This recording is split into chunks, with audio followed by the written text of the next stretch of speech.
Perkenalkan, nama Ibu Bidan Utami Rahayu yang tugas di Puskesmas Kampung Sawah. Hari ini Adek praktek di Puskesmas ini ya? Iya. Iya. Kalau boleh tahu dengan Adek siapa? Jessica, Ibu. Oh iya, Jessica dari ini ya, dari Stikes WDH ya? Iya. Program kebidanan. Oke. Sebelumnya berapa lama di Puskesmas? Oh, 1 bulan, boleh. Jessica, ini Ibu udah nerima dari pembimbingnya Jessica.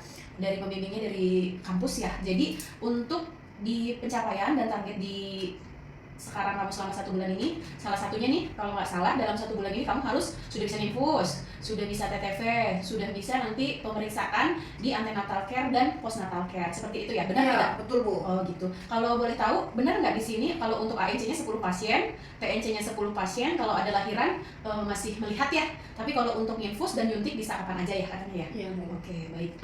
Nah, Jessica di sini pasti ada, setiap institusi itu pasti ada peraturannya ya, peraturannya yang harus kita ikutin selama pembelajaran atau magang di Puskesmas Kampung Sawah. Jadi Jessica didelegasikan oleh pihak kampus untuk ikut PKL di sini atau magang di sini dengan dimonitoring oleh kami dari tim Puskesmas. Nah, ketika Jessica nanti turun ke lapangan ke pasien, kita harus ada yang namanya persiapan dulu nih. Persiapannya seperti apa kira-kira aja? Seperti ini, kita sedang melakukan pre-conference ya namanya. Jadi sebelum nanti kita ke pasien, kita harus diskusi dulu. Kamu di sini selama 1 bulan, ngapain aja? Tujuannya kan nanti pengennya output dari PKL yang di sini kamu udah pasti keterampilannya pengen jadi menambahkan ya. Jadi target-target yang tadi sudah disebutkan juga terpenuhi gitu ya kan. Nah, cuman Ibu mau ngasih tahu sama Jessica, nanti selama 1 bulan di sini Jessica masuk dari hari Senin sampai dengan Sabtu. Datang itu kita mulai kegiatan dari 7:30 sampai dengan 7:30. Kalau bisa nanti Jessica 10 menit sebelum 7:30 sudah datang ke sini. Jadi dipersiapkan karena kan nanti kakak-kakaknya kan juga beda-beda ya yang ada di ruangannya gitu. Nanti setelah ini kita keliling untuk melihat orientasi ruangannya apa aja dan mana aja, biar nanti ketika Jessica besok misalnya sudah mulai itu tidak kebingungan. Nanti beberapa tindakan juga Jessica harus lihat dulu nih, lihat Ibu atau lihat kakak-kakaknya dulu melakukannya seperti apa gitu ya.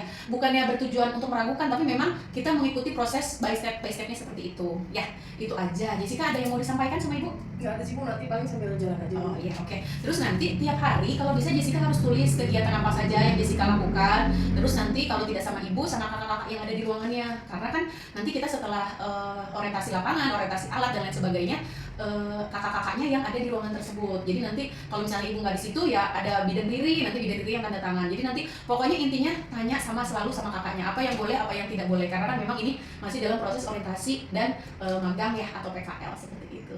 Oke, ya udah kita langsung aja ya ke ruangannya. Nah, Adek, ini ruang KIA, ruang pemeriksaannya. Biasanya kita juga ada alat USG. Nanti kalau misalnya kita lagi ada pasien, kita tunjukin cara pengoperasian USG. Terus biasa nanti kalau misalnya kita hari ANC periksa pasien, dipanggil di sini, alat-alatnya ada di sini ya. Ada Jessica ya. Nanti di sini Dopplernya, Medlinnya, jangan lupa nanti ukur lila sama fundus uteri seperti biasa AEC 10T. Bukunya kayak ada di sini. Terus setiap pasien baru kita kasih kartu Ibu dan buku KIA. Nanti alat-alatnya ada di sini, alat tulisnya juga ada di sini. Kita biasanya satu pasien langsung bikin laporan. Oke, di ruang KIA ada yang mau ditanyain? Belum Bu, siap. Ya, kita ke ruangan yang lain. Jessica, ini kalau kan kamu KDPK ya, ke keterampilan dasar. Jadi yang disiapkan ya sudah pasti alat-alat TTV, alat suhu, kamu bawa arloji. Nanti kita langsung kamu liatin Ibu bagaimana cara kita untuk TTV pasiennya. Ya, jangan lupa disediain sarung tangan ya. Oke. Jess. Ini nurse stationnya di sini, tempat bidan kalau kita lagi jaga atau ada lahiran atau nanti kamu masuk shift. Alat-alatnya ada di sini, register ada di sini, boleh duduk di sini ya nanti ya. Terus kita masuk ke ruang bersalin ya. Adek, selamat datang. Ini ruang bersalin kita. Di sini ada 1 bed, inkubator, alat alat timbang. Nanti ini kit emergensinya ya. Kebetulan kit emergensinya di sini. Kalau misalnya setiap kit ada tulisannya ada jimbol, apa namanya, tempat tidur salingannya. Nanti kamu kalau lagi jaga di sini boleh nanti dilihat-lihat barang apa aja yang habis, nanti kasih tahu kakaknya. Tempat sampah medis, non medis, ininya apa namanya, infant warmer, suctionnya ada di bawah. Mudah-mudahan nanti semua apa namanya yang dibutuhkan capaian kamu tercapai selama 1 bulan ini. Pokoknya tetap belajar, tetap tanya sama kakaknya, sama siapa aja. Nanti tiap kali kita melakukan evaluasi seminggu sekali kali ya, atau enaknya berapa hari sekali?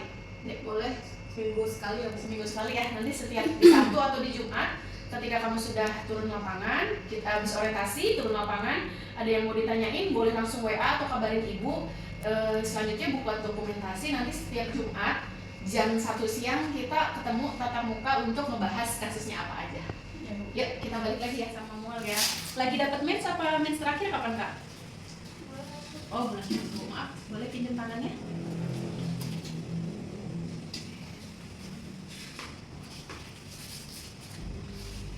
Kita tekan, dipastikan ya. Pastikan pasiennya stabil. Ya sih masih normal ya, 120/80 ya, nadinya juga normal. Oke, sudah selesai. Kita catat, alatnya ditaruh. Adek, tadi kan kita sudah melakukan bedside testing ya. Kamu udah melihat bagaimana cara kita memeriksa pasien dan melakukan TTV. Menurut kamu, kira-kira dari yang tadi kamu lihat, kamu ada yang mau ditanyain tidak? Belum Bu, Belum. nanti sambil jalan aja ya Bu. Boleh. Kalau masih bingung saya tanya Bu.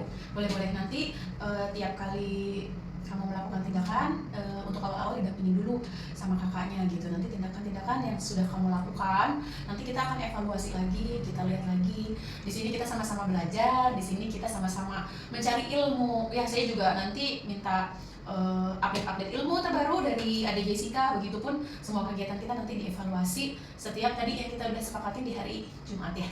Itu aja. Pulang nih praktek di Puskesmas Kampung Sawah. Jessica gimana perasaannya? Ya senang sih Bu, udah tercapai semua target saya yang diminta sama kampus. Iya. Cuma saya masih agak bingung nih Bu. Kenapa tuh? Waktu itu kan ada ibu hamil mual muntah Bu. Mm-mm. Nah itu sebenarnya ibu hamil yang mual muntah itu yang bisa dirawat itu yang gimana sih Bu? Soalnya kan kemarin kan masih segar kok dirawat gitu Bu. Iya, yang kita lihat waktu hari Jumat itu ya? Iya. Oke, benar. Jadi nanti kan kita memang Jessica ini baru semester 3 ya. Jadi memang nanti kedepannya harus lebih banyak lagi membaca dan pengalaman yang kita bisa melihat dari secara teori sih. Untuk ibu hamil yang kita rawat itu kita melihat keadaan umumnya dari TTV-nya itu, tanda-tanda vitalnya. Kalau misalnya dia muntahnya baru 2 kali tapi sudah ada demam karena dehidrasi, dianya sudah tidak mau makan minum sama sekali, terusnya hasil tanda-tanda vitalnya seperti misalnya tensinya makin turun, nadinya cepet, suhunya juga udah mulai subfebris, itu sih kita melihat keadaan umumnya. Jadi walaupun baru muntah 3 kali, 4 kali, tapi kalau misalnya melihat keadaannya si ibunya sudah lemes, itu sudah bisa diobservasi. Jadi cuman kalau ketentuan di puskesmas kan kita biasanya mengikuti peraturan BPJS ya, itu nanti dirawatnya selama kita lihat itu 2 sampai dengan 3 hari sampai ada perbaikan di ibunya, seperti itu. Jadi tidak sesuai teori ya Bu. Iya, jadi kita lihat keadaan ibu. betul sayang. Terus ini ibu ngelihat apa namanya laporan-laporan kasus yang Jessica sudah berikan. Kalau secara garis besar laporan-laporannya sudah sesuai, sudah rapi, sudah bagus, sudah banyak, sudah terlihat. SOP-nya juga dari segi farmenya sudah bagus, sudah berurutan. Jessica alhamdulillah juga ya laporan yang Jessica kasih ke kami itu kalau dilihat sudah mengikuti kaidah-kaidah pelaporan yang seharusnya. Terus di lapangan juga ketika praktek sudah cukup baik. Urutan-urutan dalam memberikan pelayanan kepada pasien juga sudah sesuai seperti yang ada di daftar tilik dan kakak-kakaknya kakak-kakaknya contohkan seperti itu. Jadi kalau dari sini sih dari Ibu Jessica harus tetap semangat ketika ada kasus apapun itu, baiknya dicatat untuk dipelajari lagi. Tetap terus belajar, itu aja dari Ibu. Perwakilan dari Puskesmas Kampung Sawah, terima kasih sudah PKL di sini, sudah berjalan dengan baik, alhamdulillah. Itu aja, salam buat dosennya. Assalamualaikum warahmatullahi wabarakatuh.